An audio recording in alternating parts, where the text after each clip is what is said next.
Marzouk Touati, la présidentielle algérienne et la trahison nationale. Comme à l'accoutumée, dès que la mafia politique d'Alger sonne la cloche, comme le chien de Pavlov, toute l'armada entière et politicarde algérienne rue dans les brancards pour s'assurer une place de choix au firmament de la corruption et des strapontins dans le marécage administratif.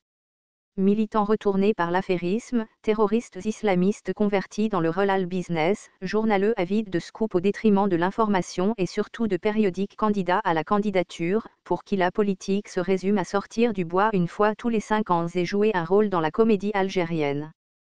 Tout ce beau monde se fait brusquement harakiri pour chanter les louanges du vote et de la participation démocratique, aux grandes dames d'une population définitivement flouée et complètement désarçonnée, aux grandes dames surtout de militants désintéressés, de syndicalistes dévoués et de courageux lanceurs d'alerte qui, malgré la répression féroce qui s'abat quotidiennement sur eux, essaient de maintenir allumée cette flamme millénaire de la revendication et ce courage de dire non. Marzouk Touati, une de ces dernières voix de la jeunesse kabyle militante que l'on veut définitivement étouffer à défaut de soudoyer, est un exemple criard de la fourberie des politiques algériens, régime comme opposition. Il faut rappeler qu'il y a quasiment 2 ans jour pour jour, le jeune universitaire, natif de Vegaete à l'est de la Kabylie, a été arrêté et jeté en tôle. Le 25 janvier 2017, le blogueur est placé en détention, depuis, il est dans le trou. Lors d'un premier procès tenu le 24 mai de la même année, Marzouk Touati accusé d'intelligence avec une puissance étrangère de nature à nuire à la situation militaire ou diplomatique de l'Algérie ou à ses intérêts économiques essentiels, un crime passible de 20 ans de prison. Grave accusation pèse sur les épaules du jeune blogueur, intelligence avec une puissance étrangère, autrement dit une haute trahison. Rien que ça. Et de quelle puissance s'agissait-il? D'Israël évidemment, un scénario bien rodé. Marzouk Touati, comme l'ont affirmé ses avocats, n'a entretenu aucune relation de quelque nature que ce soit avec une puissance étrangère quelle que soit sa nature. Marzouk Touati a simplement interrogé, suite à des émeutes de la pauvreté, un diplomate israélien à propos de cette accusation justement qui vise tout Kabyle défiant le régime algérien de trahison et de complicité avec une main étrangère. Un rituel quoi? L'interview en question a été publiquement diffusée par le jeune blogueur sur son blog dans l'intention de nuire, pas à l'Algérie comme entité politique et territoire, mais aux trabandistes du nationalisme algérien. Lire le bloc-notes de Banchikou, affaire Kélil, la faute à Toto. Kiba Hassan, le diplomate israélien en question, ancien officier de l'armée israélienne, a désavoué le régime algérien et sa propagande en affirmant que son pays entretient bel et bien des relations diplomatiques avec l'Algérie et avec tout le monde dit arabe.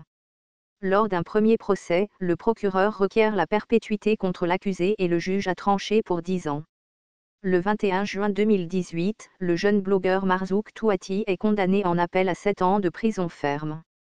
Lors de cette dernière audience, le juge n'a pas hésité à tonner « Tu as dépassé les lignes rouges à l'endroit de la silhouette frêle du jeune universitaire, victime d'une propagande infâme », avant de rajouter « Tu ne t'es pas demandé que ce pays, Israël, est l'ennemi de l'Algérie et du monde ». Suite à de multiples grèves de faim entamées par le détenu et à de multiples requêtes de la défense, la Cour suprême algérienne a cassé la condamnation à 7 ans de prison en renvoyé l'affaire devant le tribunal de Skikda, à l'est de Vegaete d'où est originaire le jeune universitaire inculpé. Depuis le 18 janvier 2019, jour de la dernière visite de sa mère à la prison de Blida, personne ne sait où se trouve Marzouk Touati. Ni sa famille, ni ses avocats ne sont mis au courant du lieu de détention de la victime d'un procès expéditif et idéologique selon un communiqué de l'AD. Où se trouve le jeune blogueur? La question reste sans réponse. Suite à la convocation du corps électoral, et dans la perspective de l'élection présidentielle qui se tiendra en avril 2019, toute la classe politique algérienne, comme réveillée d'une hibernation qui a duré au moins 20 ans, se bouscule soudainement et accourt à la participation à un énième simulacre. Pour certains, c'est une question de survie politique, il s'agit de répondre présent à l'injonction du régime nourricier, et pour d'autres, c'est une occasion de marquer la présence en légitimant un processus ficelé d'avance et ainsi, semble-t-il croire, sauver les apparences.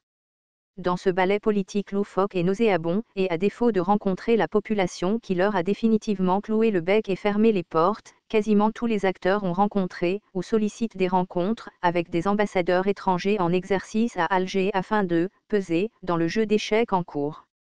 Miraculeusement, l'ambassadeur américain, voué aux gémonies suite à ses félicitations aux Amazaï à l'occasion de Yoneye, en compagnie de sa femme vêtue de robe kabyle et brandissant le chiffre 2969 en référence au calendrier Amazaï, pied de nez au pouvoir algérien et à ses affidés islamistes, devient une perle rare que les sièges des partis algériens s'arrachent. De Mokri à Banfli, de Guédiri à Enrouche, tous les prétendants au fauteuil présidentiel ont rencontré, ou souhaitent le faire, des représentants de puissances étrangères, et ce n'est pas fortuitement.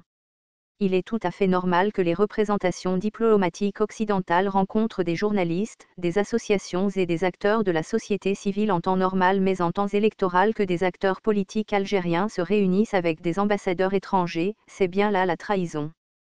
Que demandent ces soi-disant opposants, pour reprendre la célèbre formule du visionnaire Lounès Matoub, à ses ambassadeurs? Du soutien, évidemment. Et que cherchent ces ambassadeurs étrangers chez des prétendants à la magistrature suprême d'un pays? De l'influence, évidemment. Imagine-t-on un instant, le candidat Mélenchon, ou Marine Le Pen, rencontrer un ambassadeur américain à la veille d'une élection présidentielle française? Eh bien, non, car la France est un pays souverain et ses politiques respectent cette souveraineté, pas l'Algérie et encore moins ses politiciens.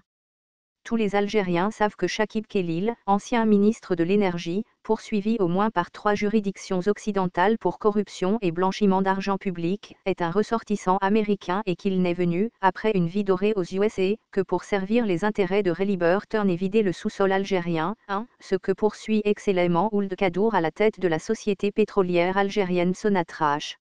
Ce dernier a été même condamné, avant d'être blanchi, déjà par un tribunal militaire algérien pour espionnage, mais aujourd'hui aucune juridiction ni aucun juge n'ose interpeller ni l'un ni l'autre.